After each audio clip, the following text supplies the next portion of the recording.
તો ગયા વિડીયોમાં આપણે જોયા હતા કે ફેરફાર કરવાની આવશ્યક છે. તો હવે આ વિડીયોમાં આપણે જોવાના છીએ કે ફેરફાર ના થાય તો શું થશે. બોલે છું કે તમારે કોઈ બી ફેરફાર, દાખલા તરીકે એક વ્યક્તિ રાજીનામું આપીને જતા રહ્યા છે, બીજા વ્યક્તિ અંદર આવી જાય છે પણ એનો ફેરફાર રિપોર્ટ ભર્યો નથી.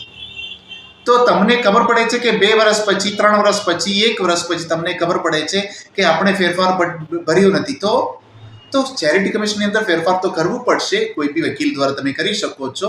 એ વકીલ રજૂઆત કરશે કે કંઈ બી કારણ હોય એનું કારણ રજૂ કરશે અને ચેરિટી કમિશનર સામાન્ય એક દંડ ભરાવશે અને તમારો ફેરફાર રિપોર્ટ મંજૂર કરવા લાયક હોય તો મંજૂર કરાવશે અને એનો કાર્યવાહી એ ચેરિટી કમિશનરની ઓફિસની અંદર કરવામાં આવશે, પણ એનો નિકાલ થશે. તો નિકાલ કરવા માટે એનો જે કંઈ આપણાથી ભૂલ થઈ ગયેલી હોય તો એનો દંડ ભરાવીને ચેરિટી કમિશનર તમારો રિપોર્ટ, તમારો ફેરફાર નોંધ કરી શકે, એનો કાર્યવાહી તમારે કરવાનું રહેશે.